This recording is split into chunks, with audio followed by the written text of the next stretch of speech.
News hour morning edition ನಲ್ಲಿ ಮೊದಲ ಪ್ರಮುಖ ಸುದ್ದಿ ಅಂತಂದ್ರೆ ಇವತ್ತಿನಿಂದ ಕೇಂದ್ರ ಬಜೆಟ್ ಅಧಿವೇಶನ ಆರಂಭ ಆಗ್ತಾ ಇದೆ.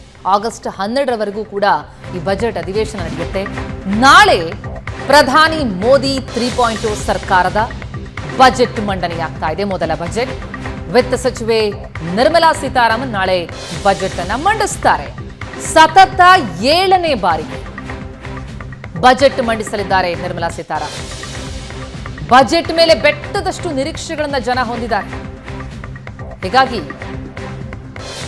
ಏನು ಕೊಡಬಹುದು, ನಿರೀಕ್ಷೆಗಳೇನು ಅನ್ನೋದ್ರ ಬಗ್ಗೆ ಕುತೂಹಲ ಇದೆ. ಅಧಿವೇಶನಕ್ಕೂ ಮುನ್ನ ಕೇಂದ್ರ ಸರ್ಕಾರದಿಂದ ಸರ್ವಪಕ್ಷ ಸಭೆ ನಡೆಯಿತು.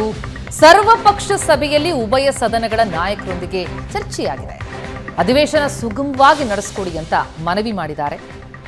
ಆದರೆ ನೀಟ್ ಪೇಪರ್ ಲೀಕ್, ಕನ್ವರ್ ಯಾತ್ರೆ ಸದ್ದು, ವಿವಿಧ ಬೇಡಿಕೆಗಳನ್ನು ರಾಜಕೀಯ ಪಕ್ಷಗಳು ಮುಂದಿಟ್ಟಿವೆ. ಇವೆಲ್ಲವೂ ಕೂಡ ಬಹಳ ಕುತೂಹಲ ಮೂಡಿಸುತ್ತೆ ಅಧಿವೇಶನದಲ್ಲಿ. ಜೊತೆಗೆ ರಾಜಕೀಯ ಪಕ್ಷಗಳು ಕೇಂದ್ರ ಸರ್ಕಾರದ ಸರ್ವಪಕ್ಷ ಸಭೆಗೆ ಟಿಎಂಸಿ ಗೈರಾಗಿರುವಂಥದ್ದು ಕೂಡ ಬಹಳ ಪ್ರಮುಖವಾದಂತಹ ವಿಚಾರ. ಹಾಗಾಗಿ ಏನೇನು ಆಯಿತು ಈವರೆಗೂ ಕೂಡ ಸರ್ವಪಕ್ಷ ಸಭೆಯಲ್ಲಿ, ಹಾಗೆ ಬಜೆಟ್ನಿಂದ ಏನು ನಿರೀಕ್ಷೆಗಳಿವೆ ಆ ಬಗ್ಗೆ ಮಾತನಾಡ್ತಾ ಹೋಗೋಣ. ಪ್ರಶಾಂತ್, ಮೋದಿ ಸರ್ಕಾರದ 3.0 ಸರ್ಕಾರದ ಮೊದಲ ಬಜೆಟ್ ಅಧಿವೇಶನ ಇದು. ಬಹಳ ಕುತೂಹಲ ಇದೆ, ಬಹಳ ನಿರೀಕ್ಷೆಗಳಿವೆ. ಜೊತೆಗೆ ಮೊದಲ ಬಾರಿಗೆ ಒಂದು ಸರ್ವಶಕ್ತ ವಿಪಕ್ಷವನ್ನ ಎದುರಿಸಬೇಕಾದಂತಹ ಪರಿಸ್ಥಿತಿ ಮೋದಿ ಸರ್ಕಾರಕ್ಕೆ. ಪ್ರತಿಭಾ ನೋಡಿ, ನಿಶ್ಚಿತವಾಗಿ 2024ರ ಲೋಕಸಭಾ ಚುನಾವಣೆಯ ಫಲಿತಾಂಶದ ನಂತರ ಮೊದಲ ಒಂದು ಬಜೆಟನ್ನು ನಿರ್ಮಲಾ ಸೀತಾರಾಮನ್ ಮಂಡಿಸಲಿದ್ದಾರೆ. 7ನೇ ಬಜೆಟ್ ನಿರ್ಮಲಾ ಸೀತಾರಾಮನ್ ಹಣಕಾಸು ಸಚಿವರಾಗಿ ಮಂಡಿಸ್ತಾ ಇದ್ದಾರೆ, ಅವ್ಯಾಹತವಾಗಿ, ನಿರಂತರವಾಗಿ. ಹೀಗಾಗಿ ನಿಶ್ಚಿತವಾಗಿ ನಾಳೆ ಮಂಡನೆ ಮಾಡ್ತಕ್ಕಂಥ ಬಜೆಟ್ನಿಂದ ಸಾಕಷ್ಟು ನಿರೀಕ್ಷೆಗಳಿವೆ. ಒಂದು ನೋಡಿ, ಈ ಇಡೀ ಚುನಾವಣೆಯಲ್ಲಿ ಪ್ರಮುಖವಾಗಿ ಕಂಡುಬಂದದ್ದೇನು, ನಿರುದ್ಯೋಗ ಚುನಾವಣೆ ವಿಷಯ ಆಗಲ್ಲ ಅಂತಕ್ಕಂಥದ್ದನ್ನು ಅನೇಕರು ಶರ ಬರೆದಿದ್ದರು. ಆದರೆ ನಿರುದ್ಯೋಗ ಚುನಾವಣೆಯ ವಿಷಯ ಅಂತಕ್ಕಂಥದ್ದು ಅನೇಕ ರಾಜ್ಯಗಳ ಫಲಿತಾಂಶಗಳನ್ನು ನೋಡಿದಾಗ ಸ್ಪಷ್ಟವಾಗ್ತಾ ಇದೆ. ಬೆಲೆ ಏರಿಕೆ, ಒಟ್ಟು 3 ವಿಷಯಗಳನ್ನು ತೆಗೆದುಕೊಂಡಾಗ, ಒಂದು ನಿರುದ್ಯೋಗ, ಎರಡನೇದು ಬೆಲೆ ಏರಿಕೆ. ನೋಡಿ, ಹಣದುಬ್ಬರ ಎವ್ರಿ ಇಯರ್ 6-7% ಹಣದುಬ್ಬರ ಇದ್ದೇ ಇರುತ್ತೆ, ಇರಲೇಬೇಕು.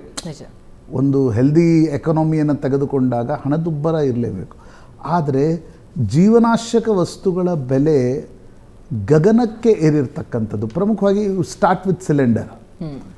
ಇಡೀ BJP ಸರ್ಕಾರದ ಒಂದು ತಪ್ಪು ಹೆಜ್ಜೆ ಅನ್ನುವ ರೀತಿಯಲ್ಲಿ ಸಿಲಿಂಡರ್ ಪ್ರೈಸನ್ನು ನೋಡಲಾಗ್ತಾ ಇದೆ. ಕರ್ನಾಟಕದ ವಿಧಾನಸಭಾ ಚುನಾವಣೆ ಮೇಲೂ ಕೂಡ ಅದರ ಪರಿಣಾಮ ಬಂತು. ಯಾಕೆ 5 ಗ್ಯಾರಂಟಿಗಳ ಕಾರಣದಿಂದಾಗಿ ವಿಧಾನಸಭಾ ಚುನಾವಣೆಯಲ್ಲಿ ಜನ ವೋಟ್ ನೀಡಿದರು? ಯಾಕಂದರೆ ಕೆಳ ಮಧ್ಯಮ ವರ್ಗ, ತಳವರ್ಗಕ್ಕೆ ಆ ಒಂದು ಸಿಲಿಂಡರ್ ಬೆಲೆನೇ ದೊಡ್ಡ ಮಟ್ಟದಲ್ಲಿ ಏಟಾಗ್ತಾ ಇತ್ತು ಅನ್ನೋ ಕಾರಣಕ್ಕೋಸ್ಕರ. ಸೊ ಆ ರೀತಿ ನಿಮಗೆ ಬೆಲೆ ಏರಿಕೆಗೆ, ಅದು ಬರೀ ಸಿಲಿಂಡರ್ ಬೆಲೆ ಆಗಲ್ಲ, ಪೆಟ್ರೋಲ್ ಡೀಸೆಲ್ ಬೆಲೆಯ ಕಾರಣದಿಂದ ಕ್ಯಾಸ್ಕೇಡಿಂಗ್ ಇಫೆಕ್ಟ್ನಲ್ಲಿ ಬಹುತೇಕ ಎಲ್ಲ ವಸ್ತುಗಳ ಬೆಲೆ ಏರಿಕೆ ಕೂಡ ಮೋದಿ ಸರ್ಕಾರಕ್ಕೆ ಒಂದು ರೀತಿಯ ಸೆಟ್ ಬ್ಯಾಕ್ ಅನ್ನುವ ರೀತಿಯಲ್ಲಿ ನೋಡಲಾಗ್ತಾ ಇದೆ. ಮೂರನೇದು ಪ್ರಮುಖವಾಗಿ ರೂರಲ್ ಎಕಾನಮಿ ಮತ್ತು ಕೃಷಿ, ಎರಡು ಒಂದಕ್ಕೊಂದು ಜೊತೆಗೂಡಿರತಕ್ಕಂಥದ್ದು. ಹೀಗಾಗಿ ಕೃಷಿ ಕ್ಷೇತ್ರ ಒಂದು ರೀತಿಯಲ್ಲಿ ನರೇಂದ್ರ ಮೋದಿ ಸರ್ಕಾರದ ಅತ್ಯಂತ ದೊಡ್ಡ ವಲ್ನರೇಬಲ್ ಏರಿಯಾ ಅನ್ನುವ ರೀತಿಯಲ್ಲಿ ನೋಡಲಾಗ್ತಾ ಇದೆ. ಸೊ ಈ 3 ಸೆಕ್ಟರ್ಗಳಿಗೆ ಸಂಬಂಧಪಟ್ಟಂತೆ ಸರ್ಕಾರದ ಬಳಿ ಏನಾದರೂ ಪರಿಹಾರ ಸೂತ್ರ ಉಂಟಾ? ಸರ್ಕಾರ ಏನಾದರೂ ಕೋರ್ಸ್ ಕರೆಕ್ಷನನ್ನು ಈ ಬಜೆಟ್ನಲ್ಲಿ ಅದಕ್ಕೆ ಸಂಬಂಧಪಟ್ಟಂತೆ ಮಾಡುತ್ತಾ ಅನ್ನೋದರ ಬಗ್ಗೆ ಸಾಕಷ್ಟು ನಿರೀಕ್ಷೆಗಳಿವೆ, ಸಾಕಷ್ಟು ಕುತೂಹಲಗಳು ಕೂಡ ಇವೆ. ಯಾಕೆಂದರೆ ಮಹಾರಾಷ್ಟ್ರ, ಜಾರ್ಖಂಡ್, ಹರಿಯಾಣ ಇದರ ವಿಧಾನಸಭಾ ಚುನಾವಣೆಗಳು ಕೂಡ ಇವೆ. ಯಾವುದೋ ಒಂದು ಎಲ್ಲ ರಾಜಕೀಯ ಪಕ್ಷಗಳಿಗೂ ಕೂಡ ಸರ್ವೈವಲ್ ಇಸ್ ಫಸ್ಟ್ ಇಂಪಾರ್ಟೆಂಟ್. ನಾವು ಎಕನಾಮಿಕ್ ರಿಫಾರ್ಮ್ಸ್ ರೀತಿಯಲ್ಲಿ ನಾವು ಬೆಲೆ ಏರಿಕೆ ಜನರನ್ನು ಕನ್ವಿನ್ಸ್ ಮಾಡ್ತೀವಿ ಅನ್ನುವ ಸ್ಥಿತಿಯಲ್ಲಿ ಸರ್ಕಾರ ಇಲ್ಲ ಅನ್ನೋದು ಲೋಕಸಭಾ ಚುನಾವಣೆಯಲ್ಲಿ ಸ್ಪಷ್ಟ ಆಗಿದೆ. ಆ ಕಾರಣದಿಂದ ಈ 3 ವಿಷಯಗಳ ಏನು ವಲ್ನರೇಬಲ್ ಏರಿಯಾಗಳಿವೆ, ಇವುಗಳಿಗೆ ಸಂಬಂಧಪಟ್ಟಂತೆ ಬಜೆಟ್ನಲ್ಲಿ ಏನಾದರೂ ಸರ್ಕಾರ ಕೆಲ ಘೋಷಣೆಗಳನ್ನು ಮಾಡುತ್ತಾ? ಜೊತೆಗೆ ಒಂದು ಜನಸಾಮಾನ್ಯರ ನಿರೀಕ್ಷೆ, ಆದರೆ ಇನ್ನೊಂದು ಕಡೆ ಈ ಮೋದಿ 3.0 ಸರ್ಕಾರದ ನಾವು ನೋಡ್ತಾ ಹೋದರೆ ರೂಪುರೇಷೆಗಳನ್ನು, ಮಿತ್ರ ಪಕ್ಷಗಳೇನಿವೆ, NDA ಒಕ್ಕೂಟದ ಪಕ್ಷಗಳು, ಆ ಪಕ್ಷಗಳಿರುವಂತಹ ರಾಜ್ಯಗಳಿಗೆ ಕೊಡಬೇಕಾದದ್ದನ್ನು ಅಥವಾ ಅವರ ಬೇಡಿಕೆಗಳೇನು, ಅವರ ನಿರೀಕ್ಷೆಗಳೇನು, ಅದನ್ನೂ ಕೂಡ ಗಮನಿಸಬೇಕಾದಂಥ ಒಂದು ಅನಿವಾರ್ಯತೆ ಸಹಜವಾಗಿ ಈಗ ಮೋದಿ ಸರ್ಕಾರದ ಮೇಲಿದೆ. ಅದೊಂದು ಸವಾಲ ಅಂತ. ನೀವು 2014ರಿಂದ 2024ರವರೆಗೆ ಮಿತ್ರ ಪಕ್ಷಗಳ ಮಾತನ್ನು ತುಂಬ ಗಂಭೀರತೆಯಿಂದ ತೆಗೆದುಕೊಳ್ಳಬೇಕಾದ ಸ್ಥಿತಿಯಲ್ಲಿ ಸರ್ಕಾರ ಇರಲಿಲ್ಲ. ಆದರೆ ಇವತ್ತು ಮೋದಿಯವರು TDP ಇರಬಹುದು, ಅದು JDU ಇರಬಹುದು, ಸಣ್ಣ ಸಣ್ಣ 1-2 ಸಂಸದರಿರ್ತಕ್ಕಂಥ ಪಕ್ಷಗಳನ್ನು ಕೂಡ ಗಂಭೀರತೆಯಿಂದ ತೆಗೆದುಕೊಳ್ಬೇಕಾದ ಅನಿವಾರ್ಯತೆ ಇದೆ. ಆದರೆ TDP ಇರಲಿ JDU ಇರಲಿ ಭಾಳ ಏನೋ ಬೇಗನೆ ತಕ್ಷಣಕ್ಕೆ ನೀವು ಸ್ಪೆಷಲ್ ಪ್ಯಾಕೇಜನ್ನು ಘೋಷಣೆ ಮಾಡಿ ಅಂತಕ್ಕಂಥದ್ದನ್ನು ರಚ್ಚು ಹಿಡಿತವೆ ಅನ್ನುವ ಸ್ಥಿತಿಯಲ್ಲಿ ಆ ಪಕ್ಷಗಳು ಕೂಡ ಇಲ್ಲ. ಯಾಕಂದರೆ ಇತ್ತೀಚಿನ ದಿನಗಳಲ್ಲಿ ಒಂದು ಸ್ಟ್ರಾಂಗ್ ನ್ಯಾಷನಲ್ ಗೌರ್ಮೆಂಟನ್ನು ನೋಡಿದ ಮೇಲೆ ಆ ರೀತಿಯಾಗಿರ್ತಕ್ಕಂಥ ಬೇಡಿಕೆಗಳು, ಒತ್ತಡಗಳು they don't go well with the people ಅನ್ನೋದು ಕೂಡ ಪ್ರಾದೇಶಿಕ ಪಕ್ಷಗಳಿಗೆ ಅರಿವಿದೆ. ನನಗನ್ಸುತ್ತೆ ಇಷ್ಟು ಬೇಗನೆ ಆ ರಬ್ಬಿಂಗ್ ದ ಶೋಲ್ಡರ್ಸ್ ಇರ್ಬೋದು, ಅಥವಾ ಆ ರೀತಿಯ ಪ್ರಯತ್ನ ಏನಿದೆ ಅದು ಇಷ್ಟು ಬೇಗ ನಡೀಲಿಕ್ಕಿಲ್ಲ ಅಂತ ನನಗನ್ಸುತ್ತೆ. ಬಟ್ ನ್ಯಾಚುರಲಿ ಅದರ ಚುನಾವಣೆಗಳಿಗೆ, ಯಾಕಂದರೆ 2025ರಲ್ಲಿ ಬಿಹಾರದ ಚುನಾವಣೆ ಇದೆ, ಅದನ್ನು ದೃಷ್ಟಿಯಲ್ಲಿ ಇಟ್ಕೊಂಡು ನರೇಂದ್ರ ಮೋದಿ ಏನು ಘೋಷಿಸ್ತಾರೆ ಅಂತಕ್ಕಂಥದ್ದು ಪ್ರಾಯಶಃ ನೆಕ್ಸ್ಟ್ ಬಜೆಟ್ವರೆಗೂ ಕೂಡ ಆ ಪಕ್ಷಗಳು ಕಾಯ್ಬೋದೇನೋ.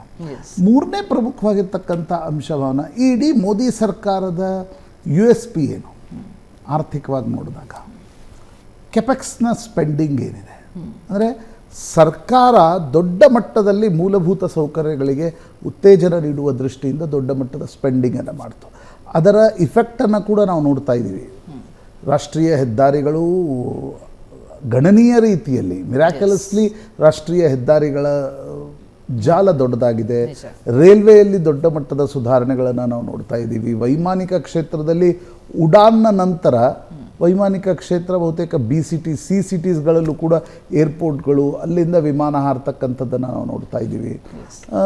ಪವರ್ ಕ್ಷೇತ್ರದಲ್ಲೂ ಕೂಡ ಗಣನೀಯವಾಗಿರ್ತಕ್ಕಂಥ ಸ್ಥಿತಿ ಸುಧಾರಣೆ ಕಳೆದ 10 ವರ್ಷಗಳಲ್ಲಾಗಿದೆ. ಹೀಗಾಗಿ ಆ ಸೆಕ್ಟರ್ಗಳಿಗೆ ಕೆಪೆಕ್ಸ್ ಸ್ಪೆಂಡಿಂಗನ್ನು ಇನ್ನಷ್ಟು ಜಾಸ್ತಿ ಮಾಡುತ್ತಾ ಅಂತಕ್ಕಂಥದ್ರ ಬಗ್ಗೆ ಕೂಡ ಅದರಲ್ಲಿ ಎಲ್ಲವೂ ಇದೆ. ಅದರಲ್ಲಿ ಉದ್ಯೋಗ ಸೃಷ್ಟಿಯೂ ಆಗುತ್ತೆ. ಏನಾಗುತ್ತೆ ನೋಡಿ, ಗ್ಯಾರಂಟಿಗಳಿಗೂ ಕೆಪೆಕ್ಸ್ ಸ್ಪೆಂಡಿಂಗು ವ್ಯತ್ಯಾಸ ಏನು, ಎಕನಾಮಿಕ್ ಪಾಯಿಂಟ್ ಆಫ್ ವ್ಯೂಯಿಂದ ನೋಡಿದಾಗ ನೀವು ಬೇರೆ ಬೇರೆ ರೀತಿಯಲ್ಲಿ ಅದರ ವಾದ ಪ್ರತಿವಾದಗಳನ್ನು ಇಡಬಹುದು. ಗ್ಯಾರಂಟಿಗಳನ್ನು ನೀವು ₹100 ಕೊಟ್ಟರೆ ಅದು ಎಕನಾಮಿಕ್ ಸೈಕಲ್ಗೆ ಹಾರ್ಡ್ಲಿ ₹70-80 ಬರಬಹುದು, ಒಂದು ಅಂದಾಜಿನ ಮೇಲೆ ಎಕನಾಮಿಸ್ಟ್ಗಳು ಹೇಳ್ತಾರೆ. ಅದೇ ನೀವು ಕೆಪೆಕ್ಸ್ ಸ್ಪೆಂಡಿಂಗ್ ಸರ್ಕಾರವೇ ಮೂಲಭೂತ ಸೌಕರ್ಯಕ್ಕೆ ಸ್ಪೆಂಡ್ ಮಾಡಿದಾಗ ಅದು ಎಕನಾಮಿಕ್ ಸೈಕಲ್ನ ರೂಪದಲ್ಲಿ ನಿಮಗೆ 1.5 ಪಟ್ಟು 2 ಪಟ್ಟು ಹಣ ಎಕನಾಮಿಕ್ ಸೈಕಲ್ಗೆ ಬರುತ್ತೆ ಅಂತಕ್ಕಂಥದ್ದು. ಈಗ ರಸ್ತೆ ಆದರೆ ಅದರಲ್ಲಿ ಎಲ್ಲವೂ ಅಭಿವೃದ್ಧಿಗಳು ಬಂತು, ಆ ರಸ್ತೆ ಜೊತೆ ರೈಲ್ವೆ ಜೊತೆ ಅಭಿವೃದ್ಧಿ ಬರುತ್ತೆ. ಆ ಕಾರಣದಿಂದ ಸರ್ಕಾರ ಕೆಪೆಕ್ಸ್ ಸ್ಪೆಂಡಿಂಗ್ ಏನು ಮಾಡುತ್ತೆ, ಡಿಫೆನ್ಸ್ ಮಾಡರ್ನೈಸೇಷನ್, ನಿಮಗೆ ಚೈನಾ ಒಂದು ಥ್ರೆಟ್ ಆಗಿ ಕುಳಿತಿರ್ತಕ್ಕಂಥ ಸಂದರ್ಭದಲ್ಲಿ ಈಗ ನಾವು ಕ್ವಾಡ್ನ ಮೆಂಬರ್ ಇದ್ದೀವಿ, ಅಂದರೆ ಚೈನಾನ ಕಂಟೈನ್ ಮಾಡಲಿಕ್ಕೆ ಕ್ವಾಡ್ನ ಮೆಂಬರ್ ಇದ್ದೀವಿ. ಇನ್ನೊಂದು ಕಡೆ ರಷ್ಯಾ ಚೈನಾ ಆಕ್ಸಸ್ ಇಡೀ ಇಂಟರ್ನ್ಯಾಷನಲಿ ಒಂದು ರೀತಿಯಾಗಿರ್ತಕ್ಕಂಥ ಚಾಲೆಂಜ್ಗಳನ್ನು ಪೋಸ್ ಮಾಡ್ತಾ ಇದೆ. ರಷ್ಯಾ ನಮ್ಮ ಮಿತ್ರ ಇರಬಹುದು, ಆದರೆ ಚೈನಾ ನಮ್ಮ ಮಿತ್ರ ಯಾವತ್ತಿಗೂ ಇರಲಿಲ್ಲ, ಅದು ಮುಂದೂ ಕೂಡ ಇರಲ್ಲ. ಆ ಸಂದರ್ಭದಲ್ಲಿ ನಮ್ಮ ಡಿಫೆನ್ಸ್ ಕೆಪಾಬಿಲಿಟೀಸನ್ನು ಜಾಸ್ತಿ ಮಾಡಲಿಕ್ಕೆ ಒಂದು ಇಂಡಿಜಿನಿಯಸ್ ಪ್ರೊಡಕ್ಷನ್ನು ಇರ್ಬೋದು, ಇನ್ನೊಂದು ಆಮದನ್ನು ಮಾಡ್ಕೊಳ್ತಕ್ಕಂಥ ಸಂದರ್ಭದಲ್ಲಿ ಅದಕ್ಕೆ ಎಷ್ಟು ಹಣವನ್ನು ನರೇಂದ್ರ ಮೋದಿ ಹೊಂದಿಸ್ತಾರೆ. ಈ ಎಲ್ಲ ಅಂಶಗಳಿವೆ. ನ್ಯಾಚುರಲಿ ಬಜೆಟ್ ಅಂದಮೇಲೆ ಅನೇಕ ವಿಷಯಗಳು ಬರ್ತವೆ. ಆದರೆ ನಿನ್ನೆಯ ಸರ್ವಪಕ್ಷಗಳ ಸಭೆಯಲ್ಲಿ ಒಂದು ಅಂಶ ಸ್ಪಷ್ಟ ಆಗ್ತಾ ಇದೆ, ವಿಪಕ್ಷಗಳು ಅಗ್ರೆಸಿವ್ ಆಗಿರಲಿವೆ. ಅದು ಮೊದಲನೇ ಹಂತದಲ್ಲೂ ನೋಡಿದ್ವಿ. ಪ್ರಧಾನಮಂತ್ರಿಗಳ ಭಾಷಣದ ಸಂದರ್ಭದಲ್ಲಿ ಅವ್ರಿಗೆ ಮಾತನಾಡಲಿಕ್ಕೆ ಬಿಡದೇ ಇರತಕ್ಕಂಥ ಒಂದು ಸ್ಥಿತಿ ಲೋಕಸಭೆಯಲ್ಲಿ ನೋಡಿದ್ವಿ, ವಿಚ್ ಇಸ್ ನಾಟ್ ಗುಡ್. ಪ್ರಧಾನಮಂತ್ರಿಗಳು ಉತ್ತರ ಕೊಡ್ತಕ್ಕಂಥ ಸಂದರ್ಭದಲ್ಲಿ ವಿಪಕ್ಷಗಳು ಗದ್ದಲ ಗಲಾಟೆಯನ್ನು ಎಬ್ಬಿಸ್ತಕ್ಕಂಥದ್ದು. ನಾಳೆ ವಿಪಕ್ಷ ನಾಯಕ ಮಾತನಾಡತಕ್ಕಂಥ ಸಂದರ್ಭದಲ್ಲಿ ಸರ್ಕಾರದ ಕಡೆಯಿಂದ ಸಂಸದರು ಗದ್ದಲ ಗಲಾಟೆ ಎಬ್ಬಿಸ್ತಾರೆ. ಗದ್ದಲವೇ ಒಂದು ದೊಡ್ಡದಾದಂಥ ಸಾಧನೆ ಅಲ್ಲ. ಅಲ್ಲಿ ನೋಡಿ, ಗದ್ದಲ ಗಲಾಟೆ ಘೋಷಣೆಗಳನ್ನು ಕೂಗ್ತಕ್ಕಂಥದ್ದು ಅದು ಅಪರೂಪದಲ್ಲಿ ಅಪರೂಪ ಆಗಬೇಕು. ಅಂದರೆ ನಾನು ಹೇಳೋದು, ಏನೋ ಒಬ್ಬ ಭಾರಿ ದೊಡ್ಡ ಪ್ರಕರಣ ಸಿಕ್ಕಾಕೊಂಡ್ಬಿಟ್ಟಿದೆ, ನೀವು ದಿನವೂ ಬೆಳಗ್ಗೆ ಏನೂ ಇರಲಿಲ್ಲ, ಪ್ರಧಾನಮಂತ್ರಿಗಳು ರಾಷ್ಟ್ರಪತಿಗಳ ಭಾಷಣದ ಮೇಲಿನ ವಂದನೆಯ ಚರ್ಚೆಗೆ ಉತ್ತರ ಕೊಡ್ತಕ್ಕಂಥ ಸಂದರ್ಭದಲ್ಲಿ ನೀವು ಅವರನ್ನು ನಾವು ಬ್ಲಾಕ್ ಮಾಡ್ತೀವಿ ಅಂತಕ್ಕಂಥದ್ದನ್ನು ಹೊರಟ್ರೆ, ವಿಷಯವಾರು ಆರ್ಗ್ಯಾನಿಕಲಿ ಗದ್ದಲ ಆದರೆ ಅದನ್ನು ಆಕ್ಷೇಪಿಸಲ್ಲ. ಕರೆಕ್ಟ್. ನೀವು ಅದನ್ನು ರಾಹುಲ್ ಗಾಂಧಿ ಕಳಿಸ್ತಾ ಇದ್ರು, ಹೋಗಿ ಹೋಗಿ ಹೋಗಿ ಅಂತಕ್ಕಂಥದ್ದು. ಅದು ಕೂಡ ವಿಪಕ್ಷಗಳ ನಾಯಕರ ಒಂದು ಮ್ಯಾಚುರಿಟಿಯನ್ನು ನಿಶ್ಚಿತವಾಗಿ ಪ್ರಶ್ನೆ ಮಾಡುತ್ತೆ.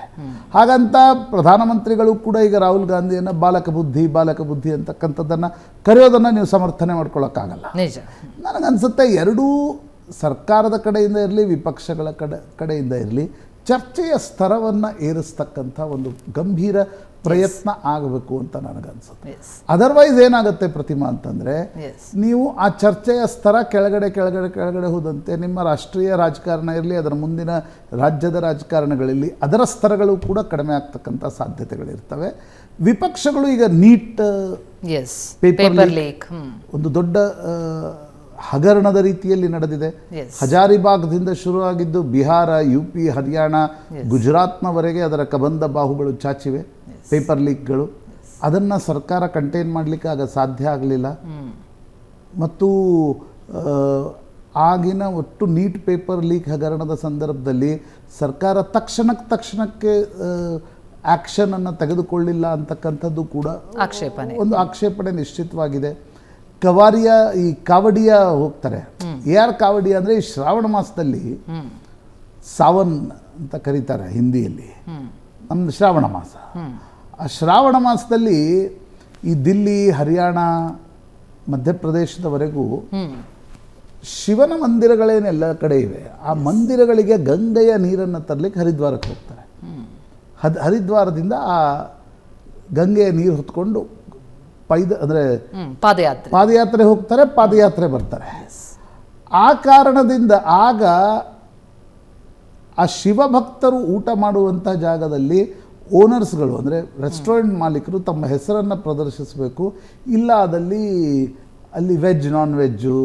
ಆ ಕಾರಣದಿಂದ ಕೆಲ ಜಿಲ್ಲಾಡಳಿತಗಳು ಆ ಕ್ರಮಗಳನ್ನು ತೆಗೆದುಕೊಂಡಿವೆ. ಅದಕ್ಕೆ ಪ್ರಶಂಸೆಯೂ ವ್ಯಕ್ತವಾಗ್ತಾ ಇದೆ, ವಿರೋಧವೂ ವ್ಯಕ್ತವಾಗ್ತಾ ಇದೆ. ನ್ಯಾಚುರಲಿ ಅವ್ರವ್ರ ವೋಟ್ ಬ್ಯಾಂಕಿಗೆ ತಕ್ಕಂತೆ ಅವ್ರವ್ರು ಅಡ್ರೆಸ್ ಮಾಡ್ತಕ್ಕಂಥ ಪ್ರಯತ್ನ ಮಾಡ್ತಾ ಇದ್ದಾರೆ.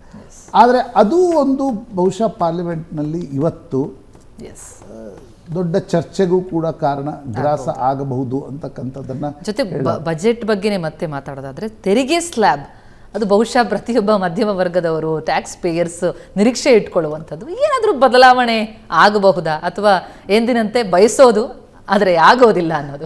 ನನಗನ್ಸುತ್ತೆ ನೋಡಿ, ಪರ್ಸನಲ್ ಟ್ಯಾಕ್ಸ್ಗೆ ಸಂಬಂಧಪಟ್ಟಂತೆ ಪ್ರತಿ ಬಜೆಟ್ನಲ್ಲೂ ಪ್ರಾಯಶಃ ನಾವು ಮಾಧ್ಯಮಗಳೇ ಅದರ ಭಾಳ ಕುತೂಹಲವನ್ನು ಜಾಸ್ತಿ ಮಾಡ್ತೀವಿ ಅಂತ ಅನ್ಸುತ್ತೆ. ಆದರೆ ಪ್ರತಿ 3, 4, 5 ವರ್ಷಕ್ಕೊಮ್ಮೆ ಪರ್ಸನಲ್ ಟ್ಯಾಕ್ಸ್ಗಳ ಸ್ಲ್ಯಾಬ್ಗಳು ಬದಲಾವಣೆ ಆಗಿರ್ತಕ್ಕಂಥ ಉದಾಹರಣೆಗಳಿವೆ.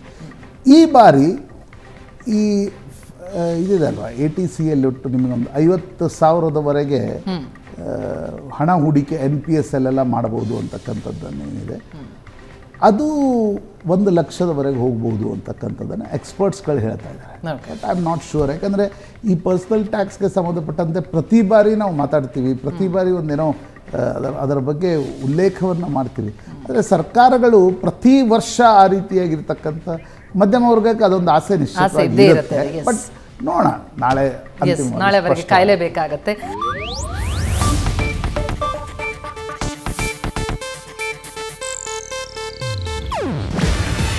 ಇದು ಏಷ್ಯಾನೆಟ್ ನ್ಯೂಸ್ ನೆಟ್ವರ್ಕ್ ಪ್ರಸ್ತುತಿ.